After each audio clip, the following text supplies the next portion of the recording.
जी नाजरीन अस्सलाम वालेकुम वरहमतुल्लाहि वबरकातुहू। की हाल चाल है जी? ठीक ठाक हो? उम्मीद है अल्लाह ताला के हुक्म दे नाल इंशाअल्लाह तुसीं सारे ठीक ठाक होवोगे।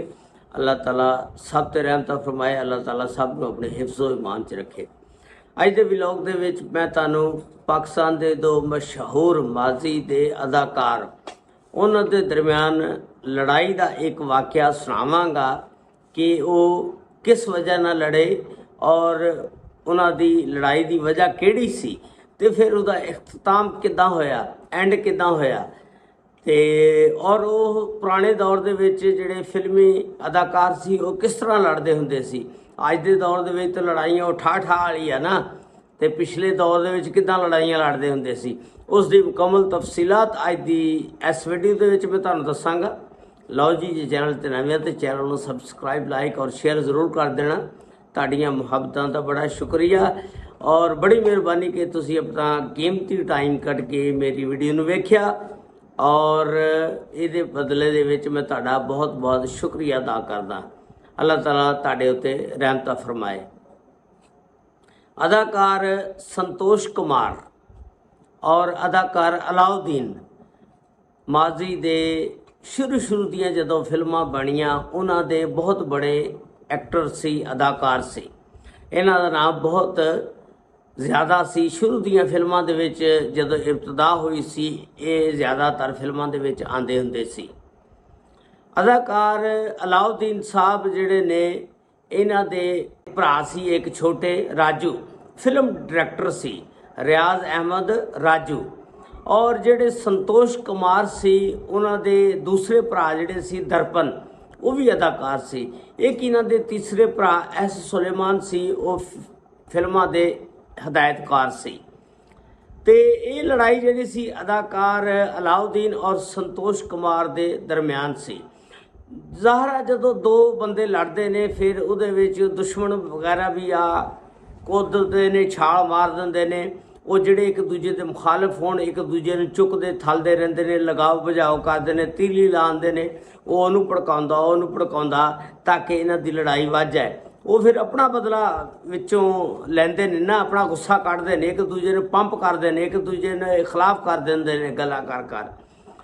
ये इस तरह के अदाकार अलाउद्दीन साहब और संतोष कुमार ये दोनों मुस्लिम टाउन दे विच लाहौर च रहिंदे हुंदे सी। इन्हां दे घर तकरीबन दोनों दे कोल ही सी। पुराने दौर की गल है, नहर किनारे सी मुस्लिम टाउन। तो वो ये वाक़या जिहड़ा सारा अली सुफियान अफाकी साहब ने अपनी किताब दे विच भी लिखिया और इस वाक़े दे ऐनी शाहिद अली सुफियान अफाकी साहब ने। वो दसदे ने कि अदाकार अलाउद्दीन साहब दे घर एक महफल रखी गई। उस महफल दे विच उस वेले तुहानूं पता जदों महफल रखी जाती सी रात 10 बजे तो बाद पीने पिलाने का भी काम चलदा हुंदा सी। उदों शराब जिहड़े सी लोग पींदे सी, लेकिन सारे नहीं सी पींदे। ते अली सुफियान अफाकी साहब भी बिल्कुल इस चीज़ के नेड़े नहीं सी जाते, वो भी नहीं सी पींदे हुंदे शराब। वो दसदे ने कि जिस वेले उत्थे रियाज शाहद साहब भी बैठे सी, जिस वेले असीं आए तो असीं देखिया कि अदाकार संतोष कुमार साहब दे भरा जिहड़े सी दर्पण, उन्होंने किसी ने दसिया कि उस महफल दे विच जिथे रियाज शाहद भी सी, सारे तुहाडे भरा दे खिलाफ काफ़ी गल्लां कीतियां, उन्होंने बुरा भला किया संतोष कुमार नूं। ते वो दसने वाले जिहड़े उस महफल च बैठे सी उन्होंने जाके दर्पण नूं भी दसता संतोष कुमार दे भरा नूं। दर्पण जिहड़ा सी बड़ा गुस्से की हालत दे विच आया, आके अलाउद्दीन दे उत्थे आके उच्ची उच्ची बोलण लग पिया, क्यों बई तुसीं कौन हो जिहड़ा मेरे भरा दे खिलाफ गल्लां करदा, तुसीं जलदे हो, मेरा भरा बड़ा अदाकार आ, तुसीं उहदी कामयाबी दे विच जलदे हो, कुड़दे हो ते तुसीं इस तरह गल्लां करदे हो। यानी अदाकार दर्पण ने उत्थे काफ़ी गल्लां कीतियां, बल्कि उत्थे रियाज शाहद भी सी अदाकार एक्टर, उन्होंने भी चंगिया यानी बदतमीजी के नाल पेश उहदे नाल आए, उहदी भी चंगी लाफा करती। तो उस तो बाद रियाज अहमद राजू साहब भी सी, उन्होंने भी दर्पण ने चंगा बोलिया। उस तो बाद दर्पण साहब वापस चले गए अपने घर।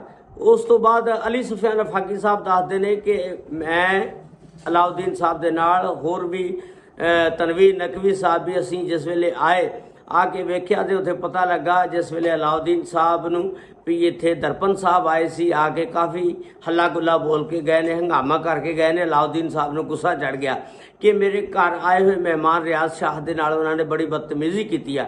ਅਲਾਉਦੀਨ ਸਾਹਿਬ ਉੱਥੇ ਉਹਨਾਂ ਦੇ ਘਰ ਚਲੇ ਜਾਂਦੇ ਨੇ ਸੰਤੋਸ਼ ਕੁਮਾਰ ਦੇ। ਜਾਂਦੇ ਹਾਂ ਜਿਸ ਵੇਲੇ ਉਹ ਦੱਸਦੇ ਨੇ ਕਿ ਸਰਦੀਆਂ ਦੀ ਰਾਤ ਸੀ, ਅਸੀਂ ਸਾਰਿਆਂ ਨੇ ਬੁਕਲਾਂ ਮਾਰੀਆਂ ਹੋਈਆਂ ਸੀ, ਚਾਦਰਾਂ ਲਈਆਂ ਹੋਈਆਂ ਸੀ ਤੇ ਅਸੀਂ ਉੱਥੇ ਪਹੁੰਚ ਜਾਂਦੇ ਨੇ ਸੰਤੋਸ਼ ਕੁਮਾਰ ਦੇ ਘਰ ਦੇ ਮੂਹਰੇ ਜਾ ਕੇ ਕਹਿੰਦੇ ਨੇ ਅਲਾਉਦੀਨ ਸਾਹਿਬ ਸੰਤੋਸ਼ ਕੁਮਾਰ ਬਾਹਰ ਨਿਕਲ, ਸੰਤੋਸ਼ ਕੁਮਾਰ ਬਾਹਰ ਨਿਕਲ, ਤੂੰ ਅੱਜ ਠੀਕ ਨਹੀਂ ਕੀਤਾ। ਤੇ ਉਹ ਸੰਤੋਸ਼ ਕੁਮਾਰ ਨੂੰ ਇਸ ਗੱਲ ਦਾ ਤਾਂ ਪਤਾ ਹੀ ਨਹੀਂ ਸੀ, ਦਰਪਨ ਗਿਆ ਸੀ ਨਾ ਇਕੱਲਾ ਹੀ। ਸੰਤੋਸ਼ ਕੁਮਾਰ ਕਹਿੰਦੇ ਕੀ ਹੋਇਆ ਕੀ ਹੋਇਆ। ਉਧਰੋਂ ਦਰਪਨ ਵੀ ਨਿਕਲ ਆਇਆ ਉਹਨਾਂ ਦਾ ਭਰਾ ਗੱਲ ਸੁਣ ਕੇ, ਤੇ ਉਧਰੋਂ ਪਿੱਛੋਂ ਰਾਜੂ ਵੀ ਜਿਹੜਾ ਸੀ ਇਹਨਾਂ ਦਾ ਅਲਾਉਦੀਨ ਦਾ ਛੋਟਾ ਭਰਾ ਉਹ ਵੀ ਆ ਗਿਆ। ਤੇ ਉਹ ਰਾਜੂ ਜਿਹੜਾ ਸੀ ਨਾ ਉਹ ਜ਼ਰਾ ਸੰਤੋਸ਼ ਕੁਮਾਰ ਨਾਲ ਹੇਠ ਹੋਤਾ ਹੋਣ ਲੱਗਾ, ਜ਼ਰਾ ਗੱਲਾਂ ਸ਼ਲਾ ਕਰਨ ਲੱਗਾ, ਕਾਫੀ ਗਰਮ ਹੋਣ ਲੱਗਾ। ਤੇ ਅਲਾਉਦੀਨ ਸਾਹਿਬ ਨੇ ਫਿਰ ਉੱਥੇ ਪਾਸਾ ਪਲਟਿਆ ਗੇਮ ਦਾ, ਉਹ ਨਾ ਰਾਜੂ ਦੇ ਉੱਤੇ ਚੜ ਗਏ। ਉਹਨੇ ਕਿਹਾ ਜਦੋਂ ਇੱਕ ਤੇਰਾ ਬੜਾ ਭਰਾ ਗੱਲ ਕਰ ਰਿਹਾ ਤੂੰ ਵਿੱਚ ਕਿਉਂ ਬੋਲ ਰਿਹਾ ਤੇ ਤੇਰੀ ਕਿੱਦਾਂ ਜ਼ਰੂਰਤ ਹੋਈ। ਉਧਰੋਂ ਦੂਸਰੀ ਤਰ੍ਹਾਂ ਸੰਤੋਸ਼ ਕੁਮਾਰ ਦਾ ਭਰਾ ਦਰਪਨ ਆ ਗਿਆ, ਉਹ ਆ ਕੇ ਰਾਜੂ ਦਾ ਗਿਰੇਬਾਨ ਫੜਨ ਲੱਗਾ, ਇੱਕ ਦੂਜੇ ਨਾਲ ਬਚ ਬਚਾ ਕਰਾਇਆ ਤੇ ਇੱਕ ਦੂਜੇ ਨੂੰ ਛੁਡਾਇਆ। ਤੇ ਸੰਤੋਸ਼ ਕੁਮਾਰ ਫਿਰ ਉਹ ਆਪਣੇ ਭਰਾ ਦਰਪਨ ਤੇ ਚੜ ਗਿਆ। ਉਹਨੇ ਕਿਹਾ ਤੇਰੀ ਕਿੱਦਾਂ ਜ਼ਰੂਰਤ ਹੋਈ, ਤੂੰ ਇਸ ਤਰ੍ਹਾਂ ਕੀਤਾ ਇਹ ਉਹ। ਇਹਨਾਂ ਉੱਚੀ ਉੱਚੀ ਉਸ ਦਿਨ ਫਿਰ ਰਾਤ ਨੂੰ ਬੋਲੇ ਕਿ ਉੱਥੇ ਸਾਰੀ ਜਿਹੜੀ ਮਹੱਲੇ ਦੇ ਲੋਕ ਸੀ ਇਕੱਠੇ ਹੋ ਗਏ, ਜਮ੍ਹਾਂ ਹੋ ਗਏ, ਮਜਮਾ ਲੱਗ ਗਿਆ। ਜ਼ਾਹਰਾ ਜਦੋਂ ਉੱਚੀ ਉੱਚੀ ਬੋਲਣਾ ਕਿ ਰੌਲਾ ਪੈ ਜਾਣਾ ਫਿਰ ਲੋਕ ਤਾਂ ਜਮ੍ਹਾਂ ਹੋ ਜਾਂਦੇ ਨੇ ਨਾ। ਉੱਧਰੋਂ ਫਿਰ ਦੂਸਰੇ ਸੰਤੋਸ਼ ਕੁਮਾਰ ਸਾਹਿਬ ਦੇ ਵਾਲਦ ਨਿਕਲ ਆਏ। ਉਹਨਾਂ ਨੇ ਕਿਹਾ ਤੁਹਾਡੀ ਜ਼ਰੂਰਤ ਕਿੱਦਾਂ ਹੋਈ, ਤੁਸੀਂ ਇਸ ਤਰ੍ਹਾਂ ਲੜੇ, ਇੱਕ ਸ਼ਰੀਫ ਘਰ ਆ ਤੇ ਇਸ ਤਰ੍ਹਾਂ ਅਗਰ ਤੁਹਾਨੂੰ ਕੋਈ ਮਸਲਾ ਸੀ ਤੇ ਤੁਸੀਂ ਮੈਨੂੰ ਆ ਕੇ ਦੱਸ ਦੇ। ਅਲਾਉਦੀਨ ਸਾਹਿਬ ਨੂੰ ਕਹਿੰਦੇ ਮੈਂ ਬੈਠਾ ਆ ਨਾ। ਤੇ ਇਸ ਤਰ੍ਹਾਂ ਫਿਰ ਉੱਥੇ ਫਿਰ ਦੂਸਰੇ ਦਿਨ ਜਾ ਕੇ ਫਿਰ ਜਿਹੜੇ ਨੇ ਨਾ ਬਚ ਬਚਾ ਹੋ ਗਿਆ ਤੇ ਲੋਕਾਂ ਨੇ ਫਿਰ ਸ਼ਰਾਸ਼ ਸ਼ੁਰੂ ਦਿੱਤਾ, ਸਾਰੇ ਆਪਣੇ ਆਪਣੇ ਘਰਾਂ ਨੂੰ ਚਲੇ ਗਏ। ਦੂਸਰੇ ਦਿਨ ਫਿਰ ਅਲਾਉਦੀਨ ਸਾਹਿਬ ਆਉਂਦੇ ਨੇ, ਆ ਕੇ ਉਹਨਾਂ ਨੇ ਉਹਨਾਂ ਦੇ ਵਾਲਦ ਸਾਹਿਬ ਕੋਲੋਂ ਮਾफ़ੀ ਮੰਗੀ ਔਰ ਸੰਤੋਸ਼ ਕੁਮਾਰ ਕੋਲੋਂ ਵੀ ਮਾफ़ੀ ਮੰਗੀ ਕਿ ਮੈਂ ਗਲਤੀ ਕੀਤੀ, ਤੁਹਾਡੇ ਘਰ ਆ ਕੇ ਇੱਦਾਂ ਤਲਖ ਕਲਾਮੀ ਦੇ ਨਾਲ ਬੋਲਿਆ। ਤੇ ਦੂਸਰੇ ਦਿਨ ਫਿਰ ਸੰਤੋਸ਼ ਕੁਮਾਰ ਸਾਹਿਬ ਨੇ ਵੀ ਆਪਣੇ ਭਰਾ ਦਰਪਨ ਨੂੰ ਕਿਹਾ ਤੂੰ ਵੀ ਆਪਣੇ ਮਾफ़ੀ ਮੰਗ ਅਦਾਕਾਰ ਅਲਾਉਦੀਨ ਸਾਹਿਬ ਕੋਲੋਂ ਔਰ ਰਾਜੂ ਕੋਲੋਂ। ਇਸ ਤਰ੍ਹਾਂ ਫਿਰ ਅਦਾਕਾਰ ਦਰਪਨ ਨੇ ਵੀ ਚूँकि ਉਹ ਵੀ ਉੱਥੇ ਜਾ ਕੇ ਬੋਲ ਕੇ ਆਇਆ ਸੀ, ਉਹਨੇ ਵੀ ਫਿਰ ਸੌਰੀ ਕੀਤੀ, ਮਾफ़ੀ ਮੰਗੀ।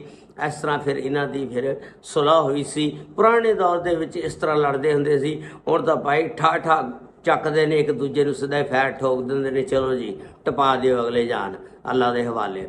ਇਹ ਪੁਰਾਣੇ ਦੌਰ ਦੀਆਂ ਲੜਾਈਆਂ ਇਸੇ ਤਰ੍ਹਾਂ ਹੁੰਦੀਆਂ ਸੀ। ਇੱਕ ਦੂਜੇ ਦੇ ਨਾਲ ਜਦੋਂ ਗਰਮ ਹੋਣਾ ਦੂਜੇ ਨੇ ਉਹਦੇ ਤੇ ਚੜ ਜਾਣਾ। ਇਸ ਤਰ੍ਹਾਂ ਲੜਾਈ ਜਿਹੜੀ ਸੀ ਇਹ ਖਤਮ ਹੋਈ ਸੀ। ਇਹ ਸੀ ਅੱਜ ਦੀ ਸਟੋਰੀ ਜਿਹੜੀ ਮੈਂ ਤੁਹਾਨੂੰ ਇਹ ਨਾਲ ਸ਼ੇਅਰ ਕੀਤੀ। ਉਮੀਦ ਹੈ ਤੁਹਾਨੂੰ ਪਸੰਦ ਆਈ ਹੋਵੇਗੀ। ਅਸਲਾਮੁ ਅਲੈਕੁਮ ਵਰਹਿਮਤੁல்லாਹਿ ਵਬਰਕਾਤੁਹੂ।